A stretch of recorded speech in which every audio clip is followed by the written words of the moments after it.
ایک آڈیو آپ نے سننی ہے اور صرف یہ 2 منٹ آپ نے دینے ہیں، اس کے بعد میری بھی باتیں سن لیں۔ یہ آپ سے ریکویسٹ یہ کروں گا کہ پیشنٹلی میری بھی باتیں سن لیں جس طرح میں نے ساری سنی ہیں،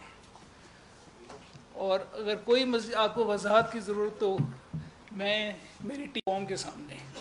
کہ جو آپ پوچھیں گے۔ میرا نام خاور فرید مانک ہے اور میرے ساتھ زاہد آصف صاحب ہیں، ہی از مائی لیگل اٹارنی ہے میرے، اور یہ میرے ساتھ ان کے اسسٹنٹ ہیں اقبال کاکڑ صاحب، یہ میری ٹیم ہے جی۔ مجھے تجربہ نہیں ہے ان چیزوں کا، لیکن اینی وے میں بسم اللہ کروں گا۔ اب میں نے آپ سے ریکویسٹ کی ہے کہ آپ نے پیشنٹلی پلیز صرف سن لیں، اور اس شروع کرنے سے پہلے جو اصل ہمارا ایشو ہے، جو کیس چل رہے ہیں، جو چل رہا ہے دوران عدت نکاح کا، اور جس میں ملزم اور مجرم عمران نیازی اور بشرا ہیں، اس سلسلے میں میں تھوڑی سی یہ پیش کروں گا۔ ایک آڈیو آپ نے سننی ہے اور صرف یہ 2 منٹ آپ نے دینے ہیں، اس کے بعد آگے میں اس پہ وضاحت کروں گا۔ بسم اللہ الرحمن الرحیم۔ بسم اللہ الرحمن الرحیم۔ شریعت مطہرہ کی روشنی میں عدت کی مدت کیا ہے اور قرآن و سنت اس کے بارے میں کیا رہنمائی کرتا ہے، اس حوالے سے کچھ گزارشات ضروری سمجھا۔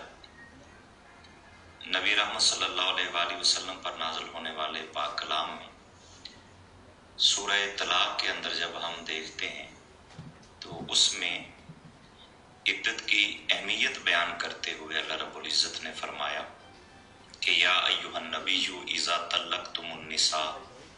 فطلقوہن لعدتہن واحصوا العدۃ۔ تو امت کو تعلیم دی گئی کہ اگر تم اپنی عورتوں کو طلاق دو تو ان کی عدت کے دن وہ ضرور گن لیا کرو۔ اب سوال یہ پیدا ہوتا ہے کہ یہ عدت کے دن ہیں کتنے، اس کی مدت کیا ہے؟ تو اس حوالے سے بھی قرآن مجید کے اندر وضاحت موجود ہے، اور یہ بات انتہائی قابل غور ہے کہ جب کسی شرعی مسئلے کی رہنمائی قرآن کے اندر واضح طور کے اوپر آ جائے تو اس کے اوپر کسی دوسری دلیل کی کوئی ضرورت پیش نہیں آتی۔ تو اللہ رب العزت نے طلاق یافتہ عورت کی عدت بیان کرتے ہوئے سورۃ البقرہ کی آیت نمبر 228 کے اندر یہ ارشاد فرمایا کہ والمطلقات یتربصن بانفسہن ثلاثۃ قروء، کہ طلاق یافتہ عورتیں اپنے آپ کو روک کے رکھیں 3 قروء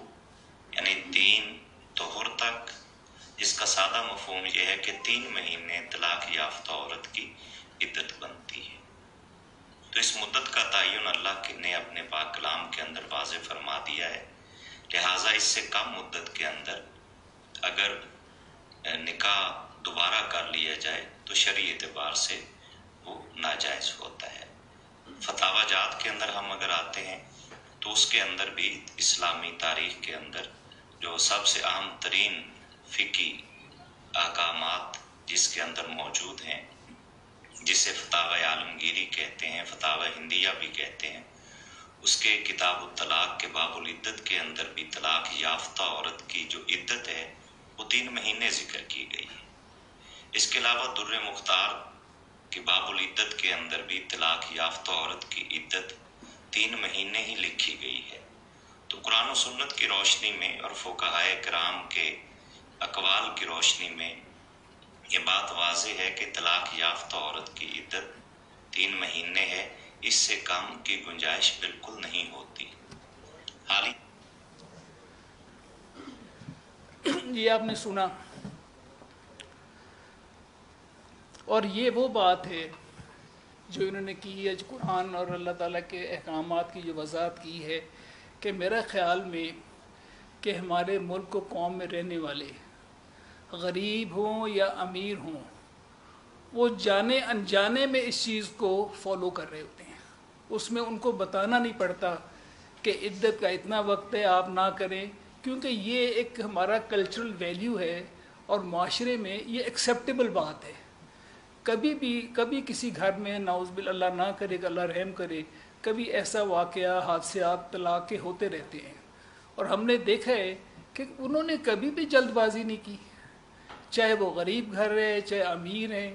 میں نے تو یہی دیکھا ہے کہ وہ اس کو اس طرح سے مانو فالو کرتے ہیں کہ جس طرح ہمارا کہ آپ نے غلط بیانی کیوں کی اور آپ نے کیوں دوبارہ کیا۔ اس کے بعد